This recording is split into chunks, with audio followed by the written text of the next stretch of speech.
from the silent corridors of ancient museums to the whispering winds over sacred shrines, welcome to Across the Ages. We are the hounds, on a relentless quest to sniff out Africa's hidden history. Together, we'll unearth long-buried stories, follow footprints of forgotten empires, and stand where ancestry and spirit converge. This is only the beginning. So Elias, welcome back. How have you been? I've been doing good. Doing my research here and there. Doing your research? Yes. I came across something as guides, accreditation.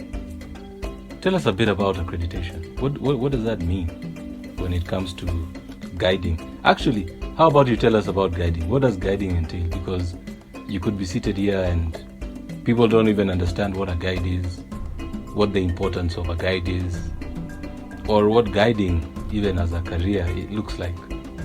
Because I'm sure that, there are people studying and there are people waiting to graduate. But after you graduate, what do you become? Do you become a guide? What does that look like? What does the life of a guide look like? Guiding is quite extensive, and it's just a career, just like any other career. So after graduating, you specify what you want to do. So about your guiding, specifically, you need to be accredited. Yeah, so accredited by whom? By a body called the Kenya Professional Safari Guides Association. Yeah, so there you sit for an exam. You begin from bronze level to silver level after 3 years, then later on to gold level. So me, I'm done with my bronze level in the year 2023 June. So next year, hopefully I'll be doing my silver level. So tour guiding involves elaborating tourism products to guests in a simple manner, being informative, entertaining, or being hospitable. What does the course entail? What do you guys study?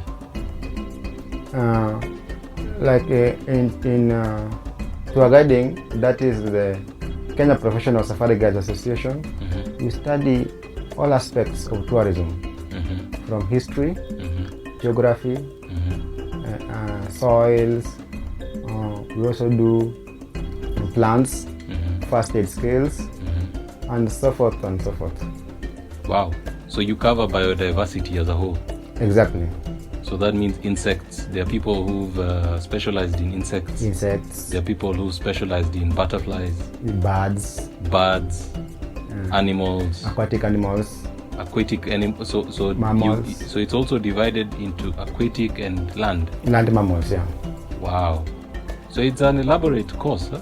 Very elaborate. So what area did you specialize in? I've specialized in history. In history? Yeah. What is that? Kenyan history, African history, global history? Global history. Global history. Yeah, exactly. Wow.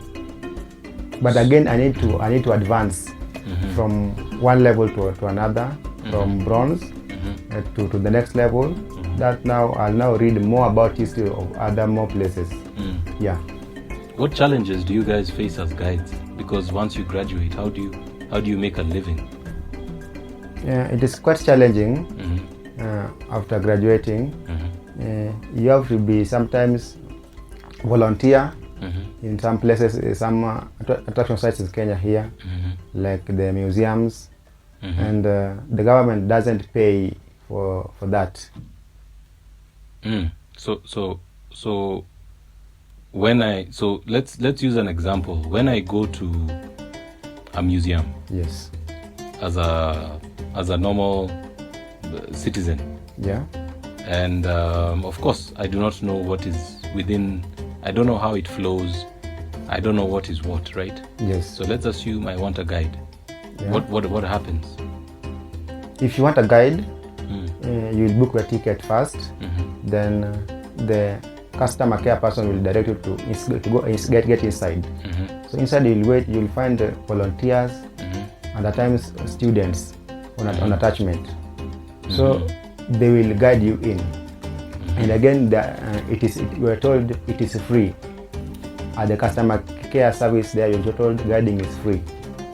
So if guiding is free, yes, and you graduated as a guide, yeah. So how do you make your money as a guide if the government is not paying you? And so I'm a bit confused. How do you make your money? It's a bit difficult because you have to now rely on the guest to give you some tip. Yeah, so at times not all people will give you tip. Some will, some will not. So just hanging on the balance. Wow. So it's like a noble career. Yeah, noble career. Wow. That's crazy. And I don't know, what would be the ideal situation in your opinion? I think the government should just consider this matter. I mean, because it is the H.H.N government financing these students to learn in the universities. So they should consider them. Not after that you are just left considering, like, if you come to a government farm again, should be absorbed or be given a stipend. Yeah. So maybe they should absorb you guys within the tourism industry, whereby you're paid a salary. Yeah. But so when people go to the museum, yeah, there are guides available for free, but they are catered for within the system, within the tourism system, right? Exactly. That is interesting. Maybe you guys need to think about that.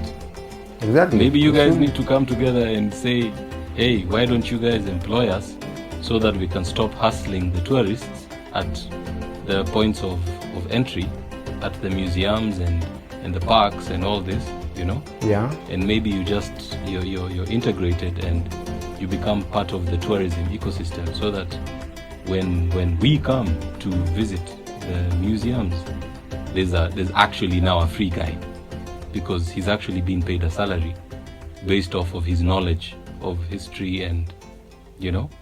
Yeah, or a stipend even. Or a stipend. Yeah.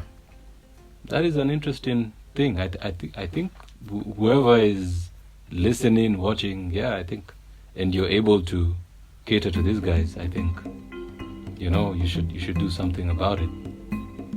Yeah, but anyway, you know, I know many people don't know about guiding, and you just see people, but, you know, we all assume that these are just guys who are just hustling or whatever, but there's a story behind a story always.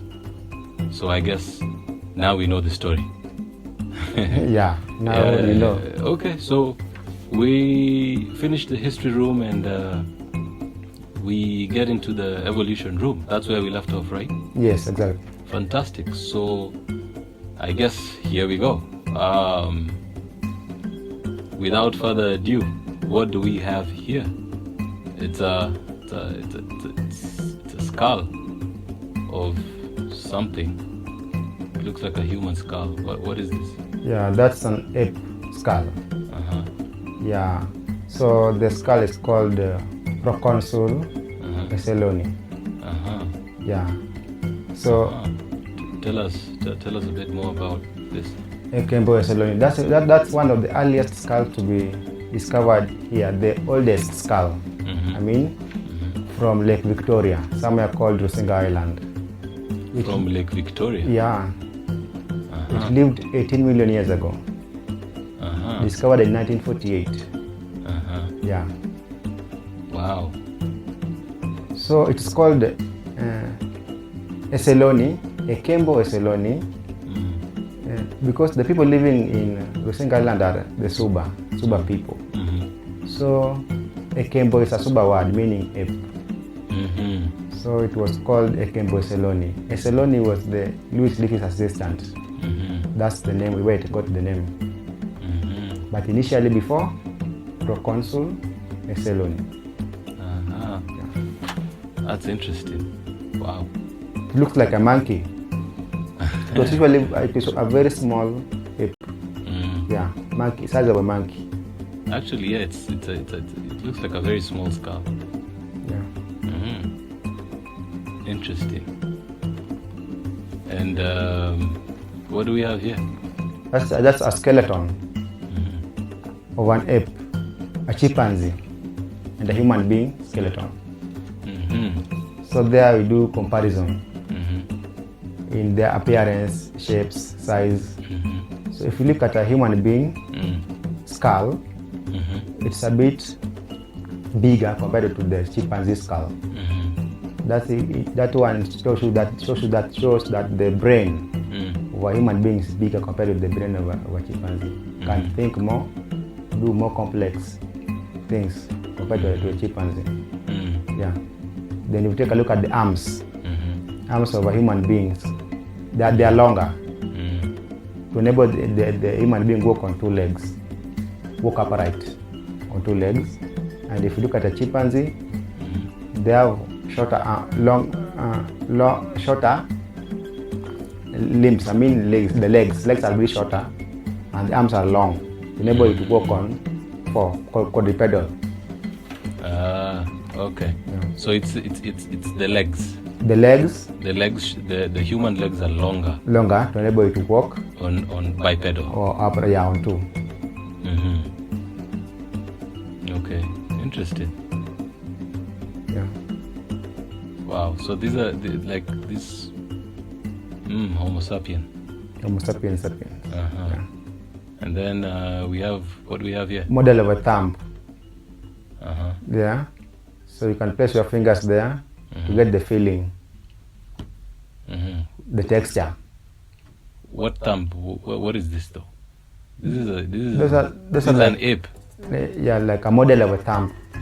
So there you can place your left arm or the right there to get the feeling, the taste of the texture of the thumb compared with ours. The ape's thumb. Yeah. The roughness or softness, if you. Wow. Okay. Yeah. Now we get into the skull room. The hominid skull room. Yeah. So the hominids are the apes and their ancestors. Yeah. So Kenya is considered to be the origin of mankind because it is believed that over 6 million years ago, these apes used to live here in Kenya. Yeah. So for the last 100 years, there's been massive excavation of various fossils in different parts of Kenya, and by different archaeologists. Yeah. So that one proves that this is the origin of mankind. Was found here. Where exactly? Do you know where? One, I've told you about the one in Rusinga Island. There's one. There are many around Lake Turkana. Yeah. Okay. So what do we have here? That is still a Kembo Eseloni. Eseloni. Yeah. Now the 18 million year old fossil discovered in Rusinga. Still. Yeah. Quite an interesting thing on the left eye there. Yeah, the shape. Like if you look at their head, their cheeks were robust. That's because they used to eat very hard nuts, hard foods, grasses. So they anchor the jaws. Yeah, the muscles of the jaw make it strong to eat, crack very hard nuts. And then we have another one here. Yeah, called Paranthropus ethiopiacus. Paranthropus ethiopiacus. Yeah, means near man from Ethiopia. Yeah, also called the black skull. The black skull. Black skull, yeah. I've heard of the black skull. Yeah. The reason why it's called black skull because where it was preserved, it was stained with manganese. It was stained with manganese. Yes. Interesting. Yeah, So that's why it turned black like black. that. Yeah, Interesting. yeah. So it is 2.5 million years old fossil. Mm. Yeah. Wow. If you look at the crest, Mm. it is a bit protruding outside. It's like a horn. Yeah, still to anchor the bones of the jaws. Mm. Whenever you eat hard foods. Wow. Do you imagine if even if you begin eating very hard foods, you may develop a crest. It's called a crest. That shape. Really? Yeah. Tell me about that. What do you mean if I start eating hard foods? You will evolve. I'll Evolve like the apes have evolved. Yeah. So after some time, you may gradually begin to develop a crest. A crest. Because Robust I eat teeth. hard foods. Eat foods and your teeth will be stronger So if I start eating nuts today, gradually. Over a long period of time, I'll form a crest. scientists believe you may too have a crest. Wow. I'll have to look into that. Yeah. That's quite interesting. Yeah. What do we have here? This is a skull, the remains of Turkana boy, Homo erectus. The skeleton. Yeah. So believed to be a boy because the pelvic bone was narrower compared to the females. The age was about 9 to 12 years old. Yeah, discovered in Lake Turkana. Yeah, so it was about 1.6 meters tall. Yeah, almost our shared ancestor is here. Yeah, lived Turkana boy. lived 1.6 million years ago. Yeah. Wow. Interesting. And then what do we have here? There is still the proconsul. Yeah. So that one is Paranthropus boisei. Yeah. So this skull here had a tissue, a hole on the left cheek. Yeah, the only fossil with a bone tissue infection. Yeah.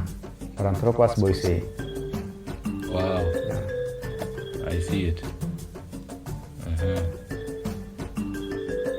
Okay. Yes. Tissue infection. Tissue infection Do they know from what? from the hole on the left cheek. No, like what infection? They can't tell, but what they concluded was that it had a bone tissue when it died, showing that even during that time there were bone diseases. Wow. Yeah. Okay. What do we have here? There is a Homo erectus. Homo erectus. Yeah, believed to be a fossil of a woman from a female. Yeah. If you look at the head, it is less robust compared to the males. So I can By see that the evolution. They were evolving. Evolving. Even yeah. the skulls were evolving. Yeah. What is this here? That is Homo rudolfensis. Homo what? Rudolfensis. Rudolfensis. Yeah, that was the former name of Lake Turkana. Okay. Homo rudolfensis. Yeah. Yeah, your course was quite extensive. Quite extensive.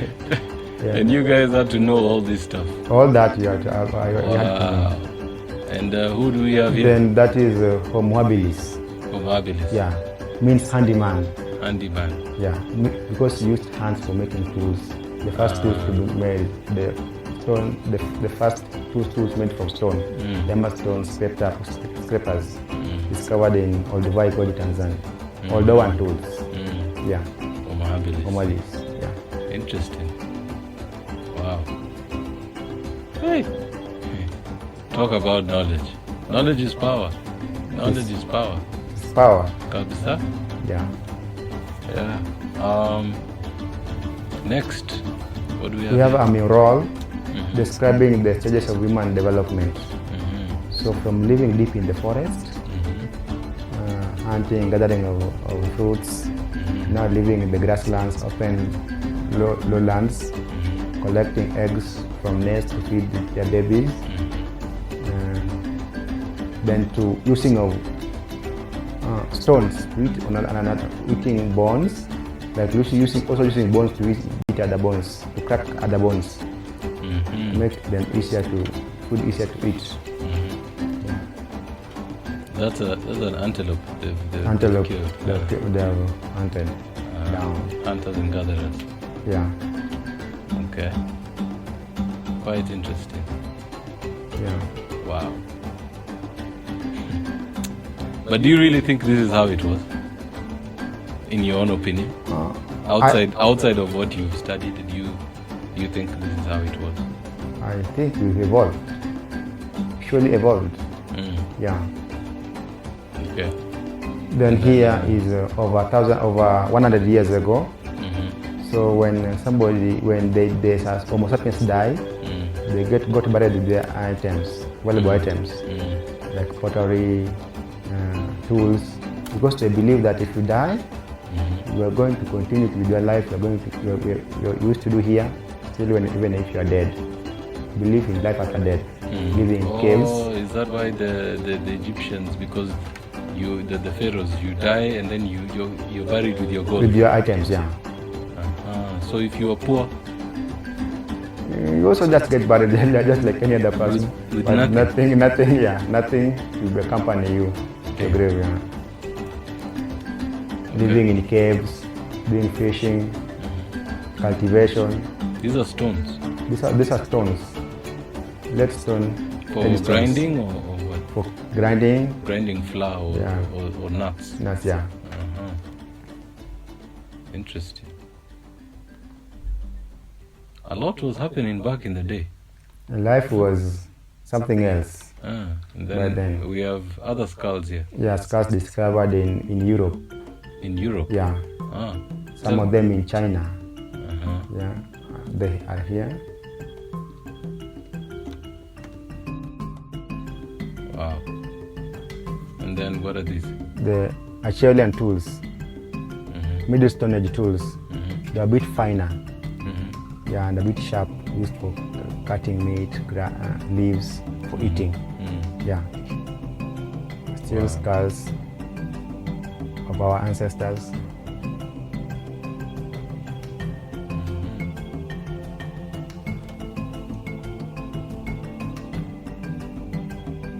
And this one? Is this a case of manganese too? Not manganese. Because it's dark. Manganese, the manganese one is a bit robust. Yeah, the head crest is evident. So how is this one dark too? This is a model.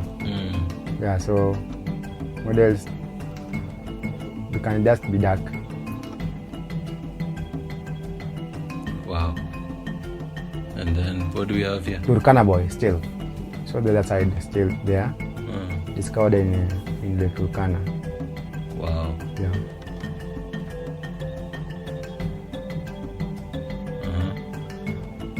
We have some sharp rocks here. Oldowan tools from Tanzania.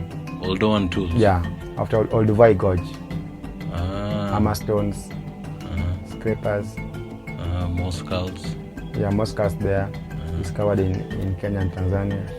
Comobilis skulls. And their tools. Yeah. Interesting.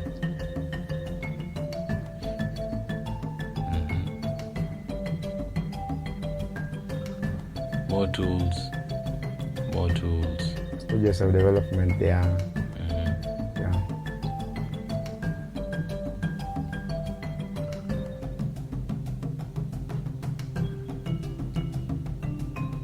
There's quite a bit of skulls here. Very many skulls discovered. Various parts of the world. Then there's a skull of Lucy, the fragments of Lucy. Very famous fossil to be discovered in Ethiopia. Somewhere called Harar. Harar. In Ethiopia. So the fossil. Are these the original? Not original. Original fossils are in Ethiopia. Yeah, museum. You know, you said fragments, so I was like, oh, okay. The fragments, parts. Very few sections were found. Yeah, so about this fossil here, it was almost like us, the modern human beings. Yeah, if you look at the legs and the arm, they are almost of the same length. Yeah. And the footprints are in Tanzania.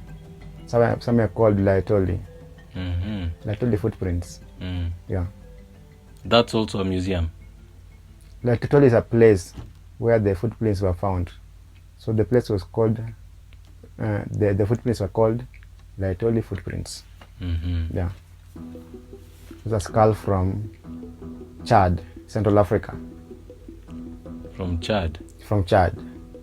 Anything? So the canines were of the same size, like that's just like the ones we have, showing similarity. Yeah. Interesting. Yeah. And then on the end of the evolution, wow, guys, really, you finish with Denis Oliech? Denis Oliech. Under evolution? In evolution. So here, what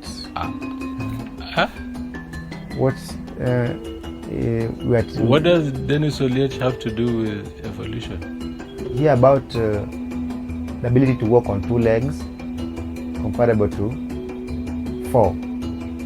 Like the reason why we walk on 2 legs is to spot and run away from predators. Also to avoid. He's playing football. He's wearing football boots. But we've come from Homo erectus. We saw a Homo sapien. So Homo sapien is modern man, right? Modern man. But why do you end with a picture of? Does he know his? Does he know his picture is at the end of the evolution chain in the museum? They asked him before his picture was placed there. Wow. Yeah. Okay. Who am I to refute? I think we proceed. Yeah, we proceed. What do we have here? The model there shows stages of human development. That is Homo habilis. The earliest man. Then he moved to stone tools. Stone age tools, making of stones now. This is Homo erectus, able to stand on 2. Then Homo sapiens, modern man, can stand and collect fruits, eggs from trees to feed the young. Yeah. Okay. Interesting. Wow. The evolution room. Wow. So since I think we're done with the evolution room. Yes, where do we go next? I think the mammals. Mammals, yeah. Wow. So with no further ado, let's dive into the mammals room. Mammals. Yeah. Yeah. What do we have here? Hyena. Yeah, so the hyena is the mammal with the strongest jaws, able to crack very hard bones. Yeah. The greedy one. Greedy hyena. Fissy. Fissy. Yeah, because of its ability to crack hard bones. Yeah, and if you look at the fishes, they are white. Because a lot of calcium. A lot of calcium because of bones. Consumes, yeah. Yeah, so it's usually a scavenger, targeting weak animals or the remains. The lions have eaten, that's when they come. In fact, yeah. And then what do we have here? That is a leopard. Yeah. Who is this guy? That is a saval cat. Saval cat. Yeah. Yeah. So the saval cat can jump high, catch flying birds to eat. Oh really? Yes. That's how it feeds. That's how it feeds. Can jump high. It doesn't hunt. Okay, that's a form of hunting. Yes. The legs are very flexible. Can jump. Is it dangerous to like humans? Humans, not much, because we rarely see it. If you go to the wild, that's when you see it feeding on very small animals. Wow. Yeah. Okay. And then leopard. Yeah. Feeding on meat still, carnassial teeth. The one known for hiding the meat up in the tree. Climbing trees to hide the meat from other animals. What do we have here? Yeah, there we have a caracal. What's a caracal? From the cat family, just like the saval cat, caracal cat. It feeds by jumping very high, the highest now, 3 meters. Catch flying birds to eat. What? Yeah. Very flexible and legs. Yeah, so if you are in the jungle, be careful. A lion, yeah, feeding on meat. Of course, the lioness hunting. The lion's taking care of the cubs. Yeah. And we can see it's a jaw right there. Yeah, carnassial teeth. Oof. Those are canines and a half. Yeah. Wow.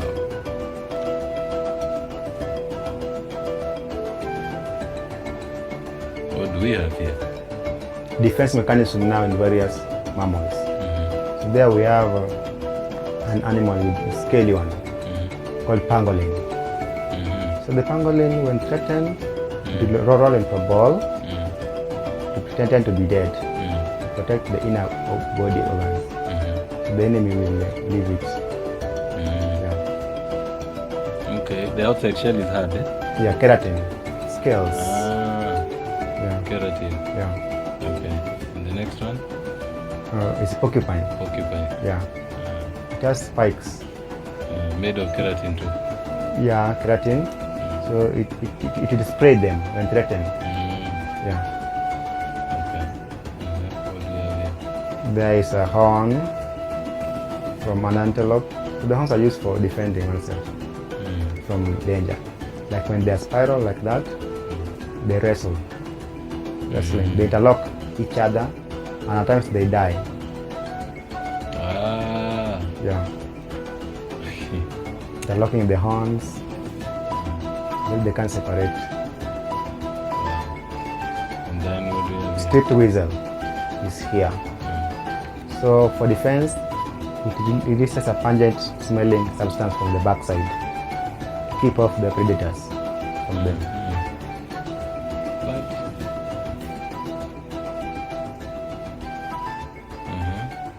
Then there we have a rat just beside the weasel.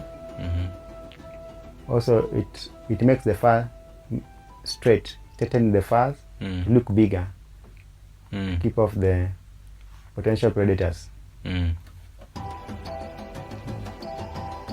Okay. And then up here, what do we have here? Horns from various antelopes there. So for the straight horns are for stabbing, the sharp ones, stabbing. The spiral horns are for wrestling, interlocking each other until they can separate and they sometimes die. But for the massive ones like buffalo, they clash. Clashing, yeah. Okay. Yeah. Interesting. What do we have here? Divergence evolution. So divergence evolution entails a situation where organisms of the same origin, same ancestor, over a period of time, they develop different features or characteristics to adapt to various environments. Yeah. Okay, so who is this guy? That's an aardvark. An aardvark? Aardvark, yeah. Interesting. Meant to be feeding on termites, ants. They're a long tongue, long sticky tongue. Yeah. And then what do we have here?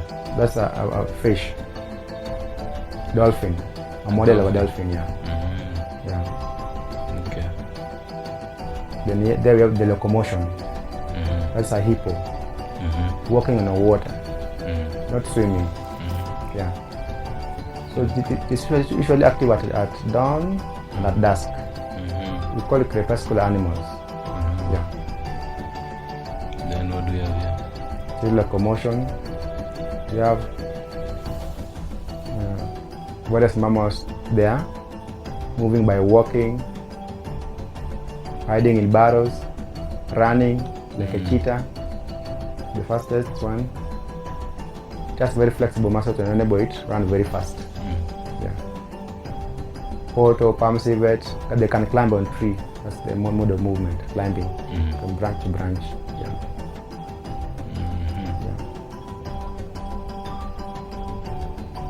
Wow. Then what do we have here? There's now the feeding mechanism in various mammals. A chimpanzee model here. So it has very strong jaws to feed on hard foods. Nuts, grasses, roots. Yeah. Then here we have a skull called Rex, discovered in Turkana. So it is believed to be an elephant which is extinct. Wow. Used to live there several. Yeah, very huge. Used to live there several years ago. So they used to feed majorly on grass. Due to very big enamel they have, very long enamel they have. So after sometimes due to competition, due to the present day elephants, the grass declined and they died, all died. Wow. So because the present one can feed on tall vegetation, they survived. But this species extinct. Yeah. Here's the warthog. What's over there? Feeding, eating short grass, and other vegetation in the ground. Forest hog there, feeding on leaves.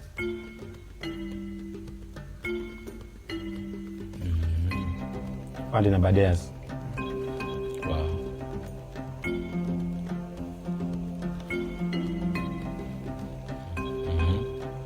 A model of a skull of a human being, still in feeding. So we have a weaker jaw, smaller teeth. We eat soft foods. Soft life. Yeah. Cooked foods. In the animal kingdom, man. Soft life. But the apes, they have very strong jaws, eating hard foods. Wow.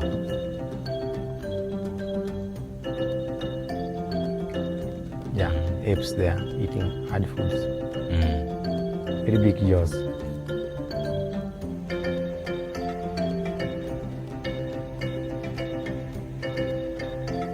These are still apes. Still they are feeding, yeah. Still stronger jaws.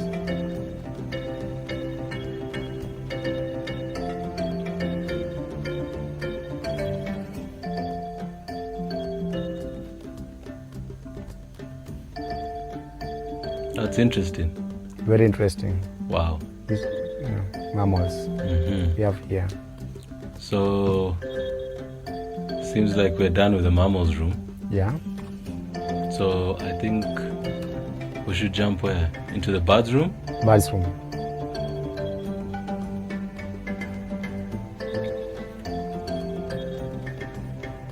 Okay. So in Kenya we have over 1,300 species of birds. So here in the museum we have over 900 species of birds, because some of them are migratory birds. Like these ones, what do we see here? Those are small birds, feeding on insects, small grains. Yeah. Interesting. Do you know the species?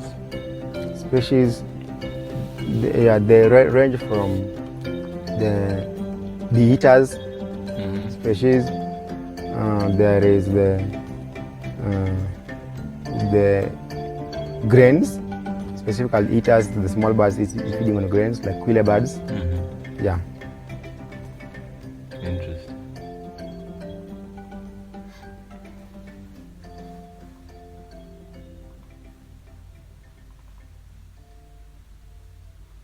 Then what do we have here? Other birds, game birds. So they are hunted for their meat. Yeah. So we have guinea fowls, quails.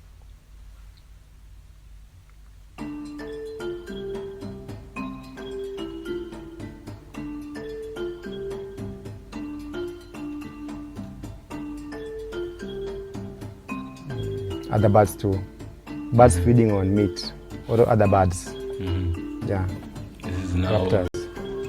the beak, carved beak. Curved beak, claws. sharp claws, very swift in flight, and they can see long distance, long-sighted birds.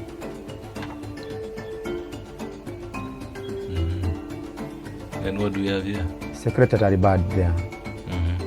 Yeah, so the bird feeds on snakes. And it's huge. Yeah, very huge. Still birds feeding on. Then there we have a crane. They're living in marshy areas This is the national symbol for Uganda. of Uganda. Uganda cranes. So it feeds on frogs and other amphibians. Yeah. Okay. What do you have here? Still the small birds still.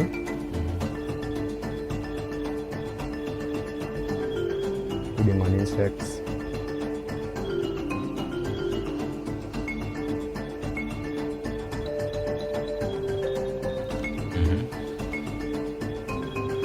Small birds there, the lilac-breasted roller birds.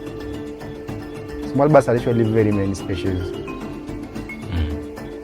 very numerous.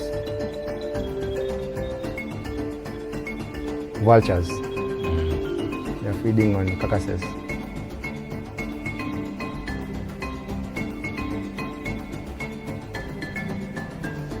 Wow. So the birds have been taken through a process called taxidermy, whereby the internal organs are removed. It's like embalming. Yeah, then the remaining parts are dried. Yeah. So these ones, marabou stock. Marabou stock, yeah. Feeding on These are stocks now. found in their stocks now. Found at the dump sites. Yeah. Wow. Flamingos. Yeah. The greater flamingo and the lesser flamingo.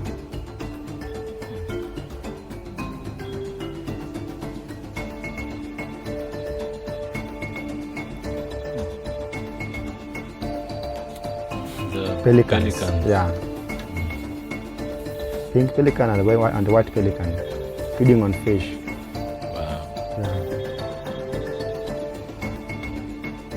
The beak, it looks so wooden. Yeah, the beak is a bit robust for storing fish for feeding the young. Yeah.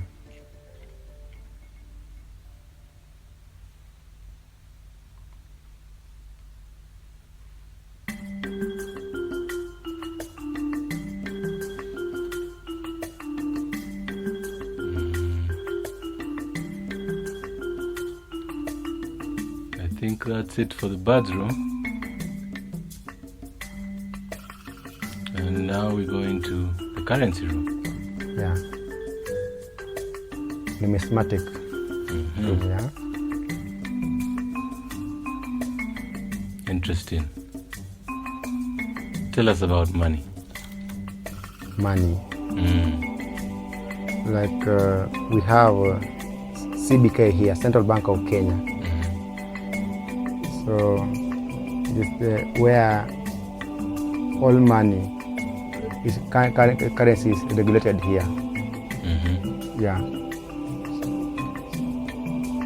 And it is led by someone called the governor. So from the first governor, Dr. Len Baransky, to the current governor. 1966 to 1967. Yeah, the current governor, Kamau Tuge. Yeah. Various governors were served.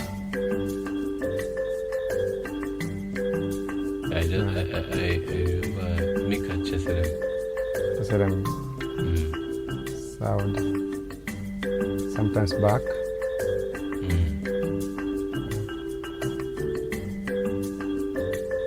Yeah. The evolution of currency now. Of currency, yeah. So initially there was no money used in trade. Currency was introduced by the Arabs.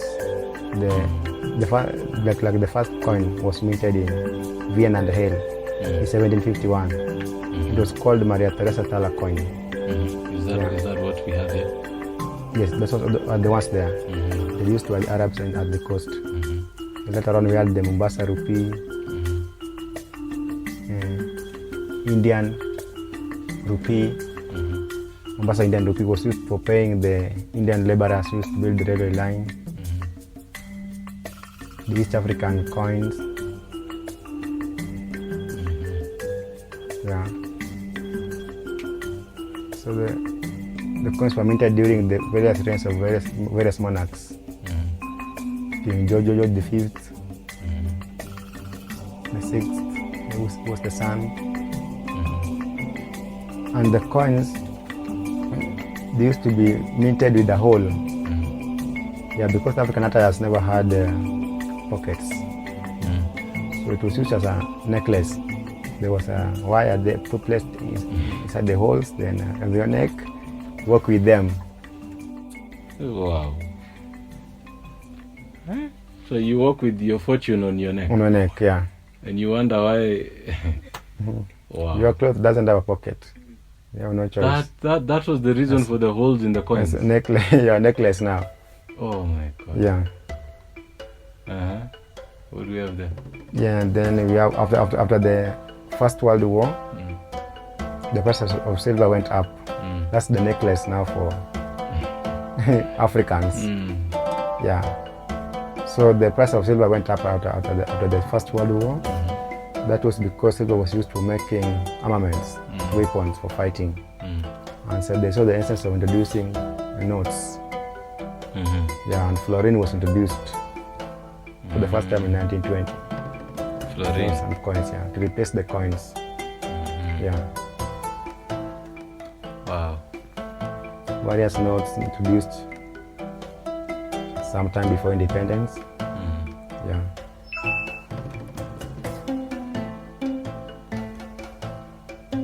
Then you have the independence notes and coins. That's after independence now. The coins were called Uhuru. And the notes issued were called Lake Issue. After Lake Victoria, which was a common feature between the three countries of East Africa. Tanzania, Uganda, Kenya.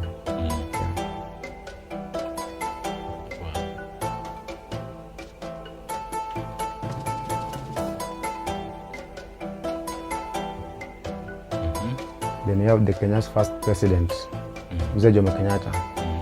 The coins issued during his reign, notes. So the highest currency during this time was 100 shilling note. Yeah. Coins displayed here. These are the notes? Notes and coins. 100. During his reign.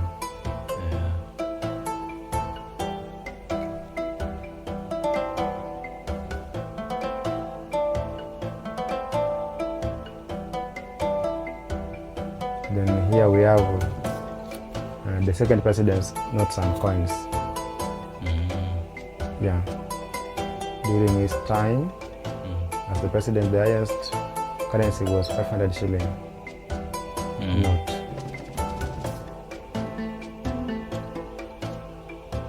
Wow.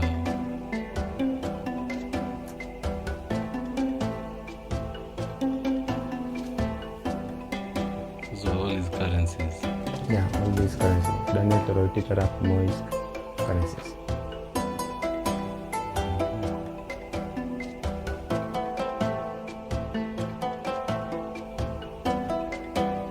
Then the third president's notes and currency notes and coins are here.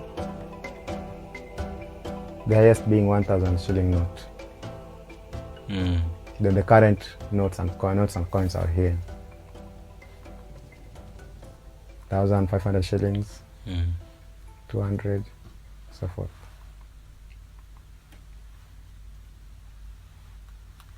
Wow. It's an interesting place. Interesting room here. And then we have, what is this? That's a mosaic 50 shilling note. Awarded to the CBK, Central Bank of Kenya, in the year 2016 to celebrate 50 years of existence. This was Kenya at 50. Yeah, Kenya at 50. Wow. Then here we have a vault book used for recording cash transactions up to 1966 when computers were introduced in Kenya. When?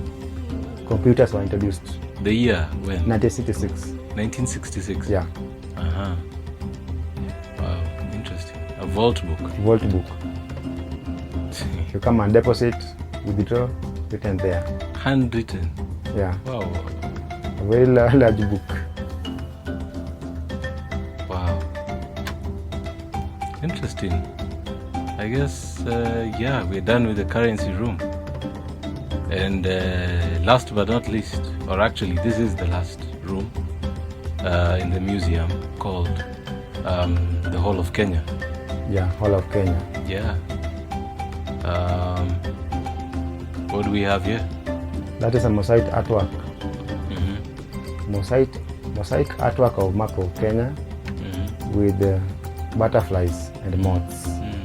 So the artwork shows the beauty of Kenya. Different vegetation, different weather, and different places. How our country is blessed. Yeah. Wow. So in Kenya we have over 900 species of butterflies. Yeah. Interesting. Yeah. Hopefully we may get to meet somebody who is specialist. Who is a specialist in butterflies or insects. And they can tell us about, that area. Yeah, that area, exactly. Yeah, that would be interesting. Where they are found. Exactly. Their life cycle. Exactly. Okay, what do we have here? That's an abu. Abu. A musical instrument among the Luo community. So it's made from several gourds. Joined together. It looks like they're joined. Joined together by wax. And at the tip there's a horn. So that's where it is blown. It will produce the boo sound. If you blow it, it will be boo boo. That's why it's called a boo. By men, it's blown by men during ceremonies. This is anyone can actually make this. Because you join gourds and you said with wax, right? With wax, yeah. Okay. Interesting. Wow. What do we have here? That's a motonyi, and headdress among the Maasai community. So for the young boys, 80 days before circumcision, they go into the wilderness with their friends to hunt big and colorful birds. Then they pluck their feathers for making this headdress here. On the D-Day, that's the circumcision day, they wear it. Then 80 days later, they go back into the wilderness again to hunt more birds to make it now look more attractive than it was before. Wow. Yeah. Made from guinea fowl feathers? Guinea fowl. A mixture? Mixture of colorful birds. Wow. Interesting. Motonyi. And then... here we have a siwa. Yeah, from the Swahili people. So it's carved with ivory and wood. Yeah, so it was done by soul diviners, the rulers. Yeah, so they believed it had supernatural powers, magical powers. So during the problems like floods, to be blown, believed to be curing such calamities. Yeah. Nice. The design is very elaborate. Artistic. Yeah. Wow. Then what do we have here? Here we have gourds from various communities in Kenya. All communities. So it shows a common origin. After that there's a calabash. All communities used to have their own, at least a gourd and a calabash. So when it's cut into two, it forms a calabash. Used for serving porridge, food. Yeah. So the gourd is the gourd, when it's cut into two, it becomes a calabash. Calabash, yeah, for serving food. And the gourd itself, I tell you, man. Itself can be used. Life skills. Yeah. And the gourd is a plant, right? Itself, yeah, from a plant, Cucurbitaceae family. That's where it's obtained. So the gourd can be used for keeping charms by the medicine men, as a musical instruments, also for fermenting milk, beer, too. Wow. A sambu or sambut among the Kalenjin community. What is it made from? Sykes monkey. Sax monkey. Sykes. Damn. Sykes monkey. Yeah. And the decorations there are the white and black colobus monkey. In the other one, we saw the one with the fly whisk. Fly whisk, yeah. That one was the colobus monkey. A colobus monkey. And now we have the sax monkey. Sax monkey together with the white and black colobus monkey skin for decoration. Wow. And the color there, there's the sax monkey is there. The black and white, the decorations there. So the clock was worn by elders during occasions, leaders. Wow. And due to preservation, they no longer kill the monkeys for making this clock. Yeah. Then here we have the next guy. Yeah. The colobus monkey. The colobus monkey one, other skins. Yeah. Like this. Wow. Yeah. That is quite interesting. Quite interesting. Yeah, and seems like we are done, Elias, with the museum. We are done. Yeah. It's been an interesting journey, you know, and an interesting journey of getting to see different cultures, you know, different practices, different instruments, different artifacts. Wow. This has been interesting, you know. Indeed. Yeah. And I think on this journey of ours of getting to experience the museums of Kenya, you know, which are extensive and across the country, you know, I think we are still in Nairobi, and where do we go next? We go to the Kenyan National Archives. Kenya National Archives. Yeah. Wow. Find out what's there. What is the Kenya National Archives about? Let's find out next time. We'll find out next time. Yes. Otherwise, we'll be speaking. Yeah. Aha. Fantastic. Well, there you had it, viewers. Until next time, where you can get to experience the Kenya National Archives. For now, from ourselves and our lovely narrator, Elias. What do you have to tell the people, Elias? Last word. I can tell the people to have an appetite. Come see Kenya's rich culture, traditions. Here in Nairobi, you can visit any place, gallery, museums here, archives, or any place of your choice. Come and have an experience of our own culture and so forth. I welcome everyone. Fantastic. And to the people like you, the guides in school, and the ones still joining, and the ones about to graduate, and the ones still in class, what do you have to tell them? Because you're out here as a guide.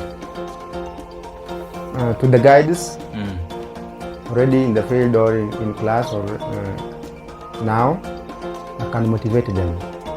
Tell them that tour guiding is a niche, and it can pay as long as you have content, you know your area, your specialty. You can do this too. Bring on whatever you have to the public. Fantastic. Well, there you have it, people. Until next time, see ya. We've traced echoes of the past, tasted the dust of time, and felt the pulse of ancient spirits. But the Hound's Odyssey is far from over. Subscribe and join us. There are more secrets waiting beneath the rich soils of our continent.